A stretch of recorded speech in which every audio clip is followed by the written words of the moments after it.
ଏଠି ଗୋଟେ ମୂଷା ପ୍ରାଣ ସହିତ ଲଢ଼େଇ କରୁଛି ତା ପାଇଁ ଆମେରିକାରୁ ଡକ୍ଟର ଆସିଛନ୍ତି ପ୍ରଦୀପ ଓଝା। ଇଏ ହେଉଛନ୍ତି ଆଉ ଦିଲ୍ଲୀରୁ ଆସିଛନ୍ତି ଏମ୍ସରୁ। ଇଏ ତମେ କେଉଁଠୁ ଆସିଛ? କଟକରୁ। କଟକରୁ ଆସିଛନ୍ତି। ମୂଷାର ଏବେ ଚାଲିଛି ସେବା ଚାଲିଛି, ଚିକିତ୍ସା ଚାଲିଛି। କ'ଣ ହେଉଛି ହାର୍ଟ ବିଟ୍ ଦେଖ, ଲାଗୁଛି ବଞ୍ଚିଯିବ। ତ ପ୍ରୟାସ ଚାଲିଛି, ପାଣି ଦିଆ ଚାଲିଛି। ଏବେ ଦଗଦଗ ହେଉଛି, କ'ଣ ହବ ଦେଖାଯିବ। ଅପରେସନ ସକ୍ସେସଫୁଲ ହଉନି। ଅପରେସନ କରାହେଉଛି। ଦିଅ ଦଉନ ପାଣି ଦିଅ।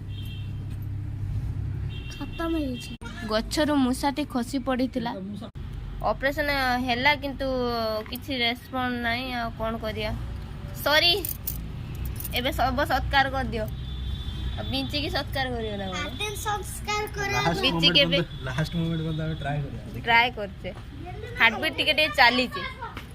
ଲାଷ୍ଟ ମୋମେଣ୍ଟ କ'ଣ ହେଉଛି କ'ଣ କହୁଛନ୍ତି? ବଞ୍ଚିବେ ତ? ମୂଷା ବଞ୍ଚିବେ ତ? ମୂଷା ବଞ୍ଚିବେ? ହଁ, ହାଇଦ୍ରାବାଦ ଡକ୍ଟର କହିଲେ ହଁ ବୋଲି।